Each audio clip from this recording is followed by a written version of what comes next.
Bem-vindo, oitavo. Estamos aí com mais uma videoaula de Química. Na videoaula de hoje, nós iremos falar sobre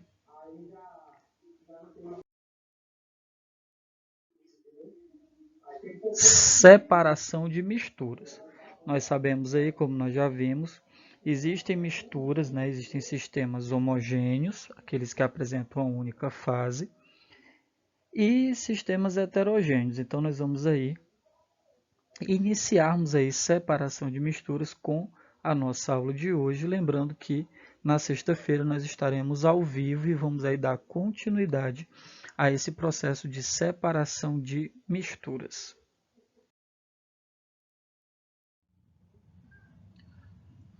Muitas vezes precisamos obter as substâncias que formaram uma mistura ou até mesmo, galera, parte delas de forma isolada. Como as misturas possuem diferentes configurações, como nós vimos na nossa aula anterior, também existem diferentes formas de separar os seus componentes, ou seja, de separar as substâncias que ali estão envolvidas.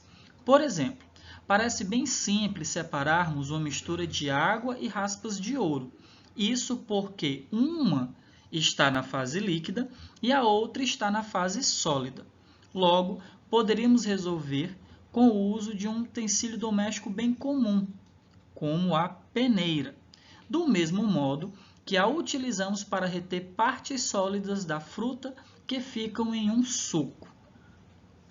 Porém, turma, quando estamos diante de uma mistura monofásica, ou seja, de uma mistura homogênea, como, por exemplo, a mistura da água com o álcool do uso doméstico. Antes de qualquer coisa, galera, precisamos levar em consideração alguns fatores.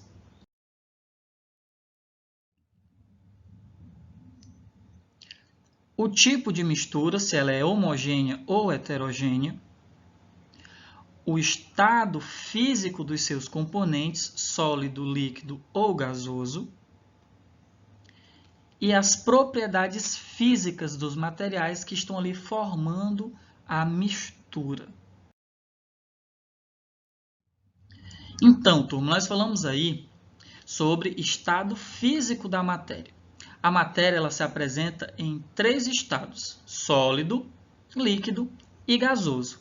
Então, aí na nossa tela, vocês estão observando aí a representação das moléculas, né? Como nós já falamos em aulas anteriores, classificamos aí o que é uma molécula. Então, vocês estão observando aí como as moléculas de uma determinada substância, certo? Se comportam no estado sólido, no estado líquido e no estado gasoso. Então, isso é bem interessante de ser observado. Então, nós vemos aí que no estado sólido as moléculas se movimentam lentamente. No estado líquido, esse movimento é um pouco mais acelerado, mas nada comparado à velocidade que as moléculas se agitam quando a substância está no estado gasoso. Observe aqui que elas se movimentam com muita rapidez. E isso a gente vai falar um pouco mais em aulas futuras. Ok, turma? Então, turma, dando aí continuidade, aqui nós temos a representação da mudança de estado físico da matéria. Então, temos aqui a matéria no estado sólido, a matéria no estado líquido e a matéria no estado gasoso. Temos aqui algumas setas que vão indicando a mudança do estado físico. E nós observamos que essas mudanças elas recebem nomes, elas possuem uma nomenclatura. Por exemplo, se a água está no estado sólido e passa para o estado líquido, o nome dessa mudança de estado sólido para estado líquido é chamada de fusão. Já a mudança do estado líquido para o estado gasoso é chamada de vaporização. A mudança do estado gasoso para o estado líquido é chamada mais popularmente aí de condensação, mas ela também pode ser chamada de liquefação. Mudança do estado gasoso para o estado líquido. A mudança do estado líquido para o estado sólido solidificação. E aí, turma, pode acontecer ainda da substância do estado gasoso ir direto para o estado sólido ou vice-versa, ou seja, do estado sólido direto para o estado gasoso, sem a passagem pelo estado líquido. O nome dessa mudança, sólido para gasoso ou gasoso para sólido, sem a passagem pelo estado líquido, é chamada de sublimação. E essas mudanças só ocorrem por conta da variação de temperatura. A temperatura, ela influencia diretamente nessas mudanças de estados físicos. Então, turma, falamos aí sobre mudanças de estado físico, falamos aí sobre a nomenclatura. Olha só que interessante. Existe aí uma propriedade da matéria chamada de ponto de fusão e ponto de ebulição. Lembrem-se que essas propriedades da matéria, elas também são analisadas para ser definido aí o melhor processo, o melhor método de separação das misturas. Pois bem, vamos falar agora um pouco sobre ponto de fusão e ponto de ebulição, que são propriedades da matéria. Sabemos que a matéria apresenta os estados físicos sólido, líquido e gasoso, como eu já expliquei anteriormente.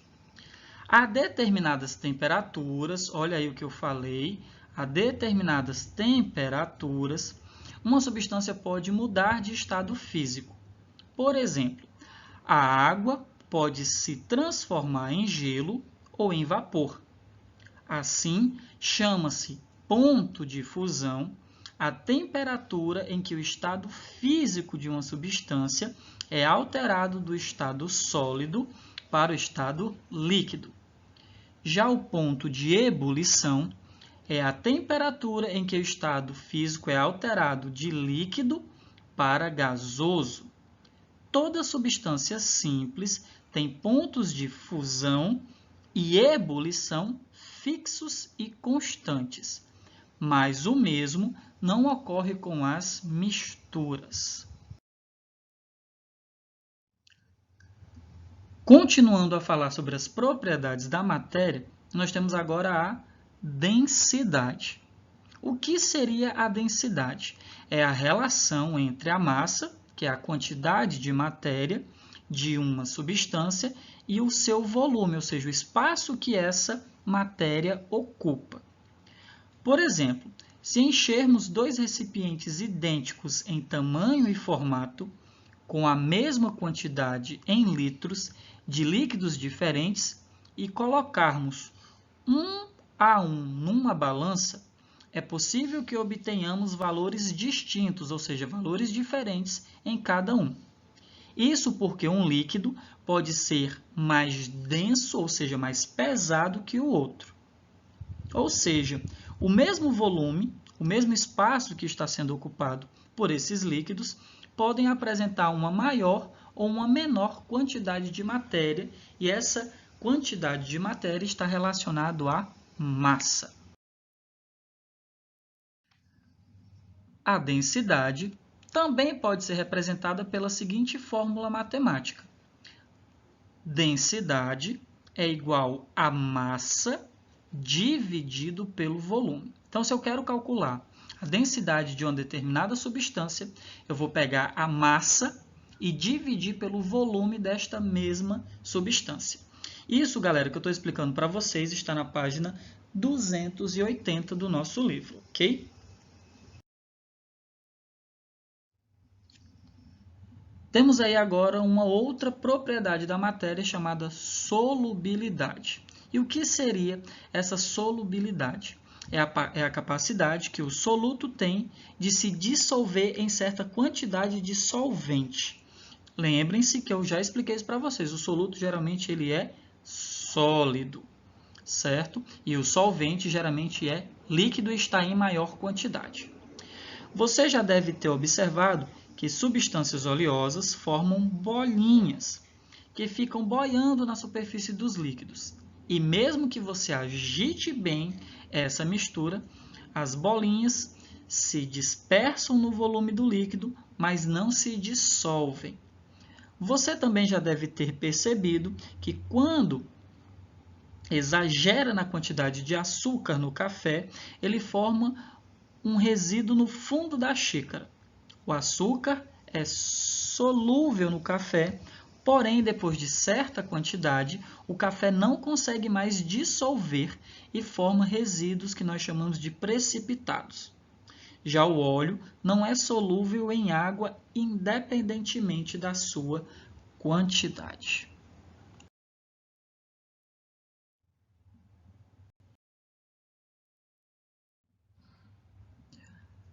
Para que possamos separar os componentes de uma mistura monofásica, ou seja, uma mistura homogênea, empregamos métodos denominados fracionamentos. Esses processos são realizados com a mudança de fase das substâncias. Os fracionamentos se baseiam na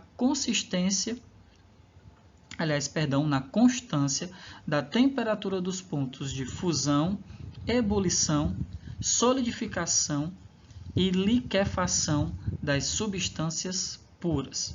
Como vimos, as substâncias puras possuem ponto de fusão e de ebulição constantes, e isso não ocorre com as misturas. Entre os processos mais utilizados estão a destilação simples, destilação fracionada, fusão fracionada, cristalização fracionada e liquefação fracionada.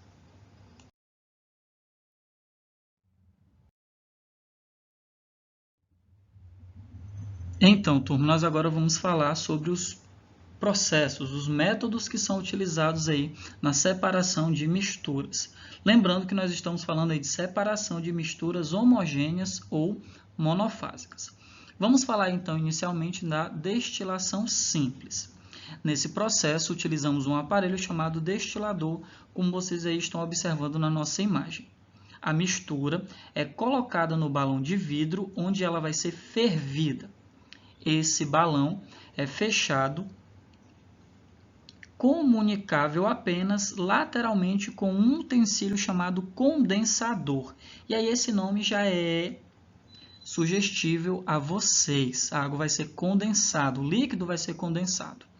O vapor resultante da fervura passa por esse condensador, no qual sofre o resfriamento, ou seja, a temperatura vai ser reduzida, vai ter uma diminuição de temperatura, e então ela vai se condensar, ou seja, vai voltar aí ao estado líquido.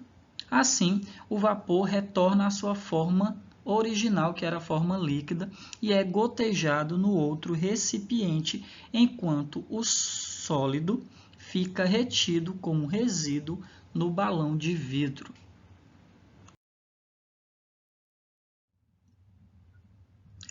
Na cristalização fracionada, o objetivo é separar substâncias sólidas misturadas a um líquido.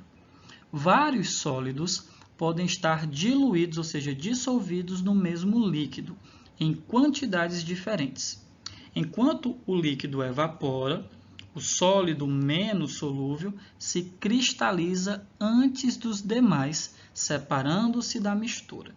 O sal de cozinha, o cloreto de sódio, é obtido dessa forma. Então, olha que interessante, né, turma? O sal de cozinha, né, ele é obtido aí pela cristalização fracionada.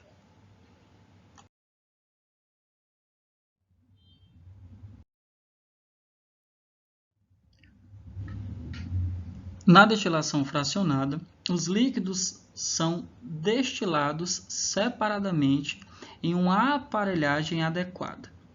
À medida que atingem seus pontos de ebulição, primeiro destila-se o líquido com ponto de ebulição mais baixo, ou seja, o líquido mais volátil, que se separa da mistura. Depois, o de ponto de ebulição imediatamente superior, e assim sucessivamente. Por isso, turma, é importante conhecer os pontos de ebulição das substâncias que compõem uma determinada mistura. Nos recipientes onde o líquido é submetido à fervura, há obstáculos que vão retendo as substâncias à medida que tornam-se vapor. Esse processo é empregado, por exemplo, para destilar o petróleo bruto e obter os seus subprodutos. O petróleo, na forma como é extraído, não apresenta qualquer utilização importante, enquanto as substâncias que o constituem são fundamentais para o nosso dia a dia. E para utilizá-las, é necessário a separação dos seus componentes, ou refino, por meio de vários processos, sendo o primeiro deles a destilação fracionada. Então, turma, mais detalhes aí sobre a purificação, vamos dizer assim, né, do petróleo, esse processo aí de separação dos componentes do petróleo, encontra-se na página 282 do nosso livro, ok? Então, vamos dar aí continuidade.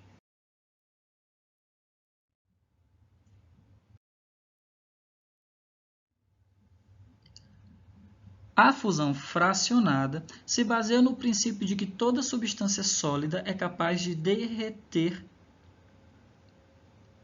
né, quando atinge aí o seu ponto de fusão a uma determinada temperatura. É amplamente aplicada na siderúrgica para a obtenção de ferro limpo. Assim sendo, se o ferro estiver misturado a outros metais, estes vão atingindo seu ponto de fusão e se separam da mistura, deixando apenas o ferro no seu estado puro.